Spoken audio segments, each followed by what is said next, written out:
Heritage Day 2026 was a great success in Rochfortbridge again this year.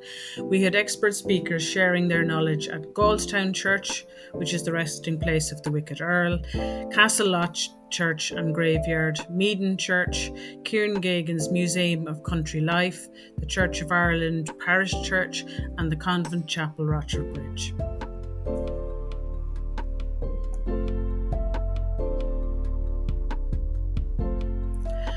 Shirley McCormack explaining the Wicked Earl's last wishes. He said, "I desire that my body be interred at the family vault at Rochfort Park, and that no one whatsoever be invited to attend my funeral, which shall take place at 6 o'clock in the morning." So that's, I don't think he'd be impressed to see us all here today talking about him. So afterwards,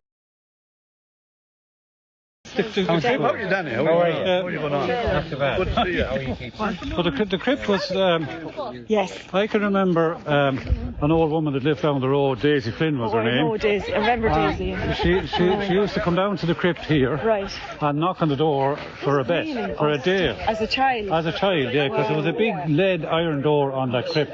Down the steps of the crypt. There was a steps down into it. And she'd knock on the door of the crypt, As a dare. hoping there wouldn't be an answer. Really? And the local militia tried to take off the door Yes. to make bullets, obviously, because it was made out of lead. Right. And had they taken off the door, they would probably be into the crypt then for the coffins, because there were lead caskets in there, and maybe jewellery on the fingers or whatever. Some of their boots maybe. And So the RAC at the time, the local RAC, blocked up the door of the crypt, and you can actually see where it doesn't match, Yes. and filled in the stairwell down into the crypt. I wonder what size the crypt is underneath. I'd say it's probably the footprint of the the inside. nave itself, yeah, because that would have been built up from the ground. You know, the bell tower was an addition, so it wouldn't extend out that far. No. And that's where I think Robert is buried. Yes, I remember that under the window bell. that was blocked off Do you from the remember that inside. window? Yes. Yeah, I can clearly remember that window, and you can see from the inside that it wasn't a window that was filled in. No. So you can imagine there was an effigy of some description. Here lieth the bones of Robert. Robert could be buried underneath the bottom of the somebody bell got tower. a pickaxe under and pulled it off the wall and broke it, because in them days the Earl of Belvedere was hated. Right. So- Oh, yes, and always. Sorry. Yeah. And then the earlier graves would have been placed here on the south side to Now get more sun. there is another Rochford buried under that pile of rubble there, Yes. but it's a Robert Rochford. Oh, I can remember looking at that. not the Earl, the Wicked Earl. It's not anyway. the Earl. No, it's not the Earl. But there was other brothers and cousins, and there was heaps of Rochfords around here at the time. And it's such a... Cian Burke explained the continuing preservation work taking place at Castle Lost, while John Gavin filled us in on the history of the site and the Meaden connection. Of the church walls, you won't see it now, but on the outside of this window, we uncovered a stone in the far corner of the church that looks similar to a cut stone of the window surround. It's on the opposite side, but we reinstated. Interesting as regards to the building is they went on a crusade. Now, many of you use crusade frequently in your language, but the crusade I'm talking about is what they call the Second Crusade.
it's sold on the corner in the springtime.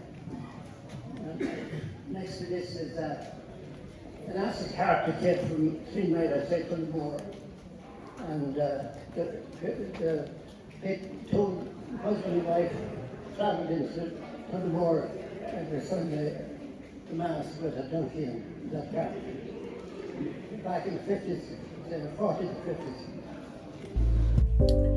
That was Kieran Gagan of Pearstown, who with his family welcomed us for a visit to see his impressive collection of historical artefacts.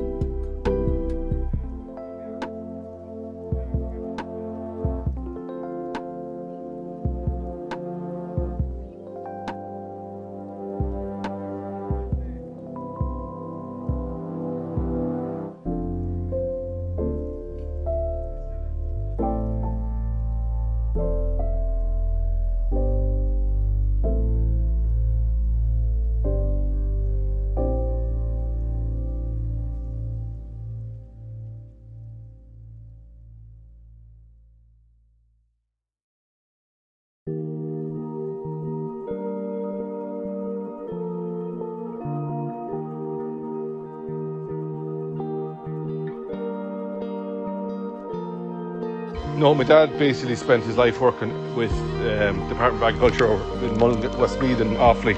Oh. And would have picked up these, he would have saved these from being thrown out in yards. the yards and farms and back to ditches and everything. So, yeah. So like here's all his, what they call it, iron horse basically. Yeah. After the horse is just your lister engine on and that can pull whatever, a number of implements. Yeah. Right. And then there's all the different horse-drawn ones. Oh. You know, you can't even see them all there. They're all on top of each other. The plough. Yeah, and there's a topper there. That one. That's a more recent thing. I'd say. But yeah, and there's a hay turner. Oh, and there's a potato lifter. Potato lifter. That's what the potato lifter. Basically, in your drill, it'll Okay. kick them out. Right, you're going to. Reverend Patrick Lawrence shared memories of his life in Rochfortbridge and his career in the church. One of the old houses here, it wouldn't have had any association with this, but it would certainly have been associated with the Wicked Earl and his family. So I became interested in the connection. We haven't successfully yet established the clear link between Sidebrook House and which part of the Wicked Earl's family would have lived here. I presume it's probably the poorer relations, because Sidebrook, certainly within living memory, well, from when our family came here in 1900, had been only about 300 acres.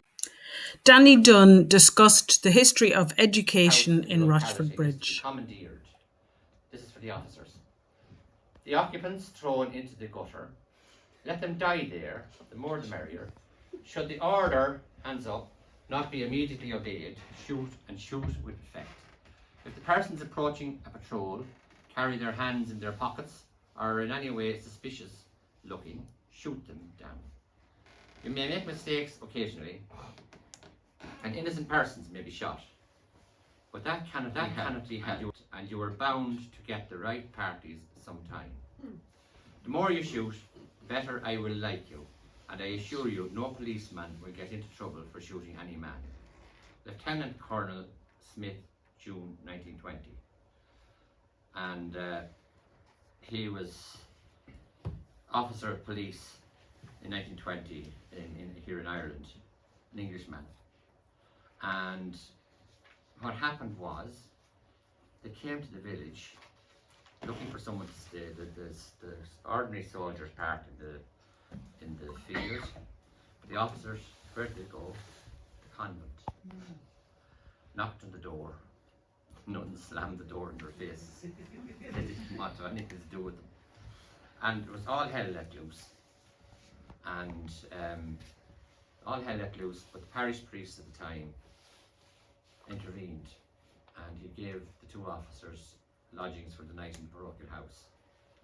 But soon after that, they were camped in the field for a while, Sometimes nuns were going across to the school. They were fired at. But none of them, thank God, none of them were hurt. Because the school was directly across from where the hall is, you know, where Green Ever is now. And they recorded that in their annuals.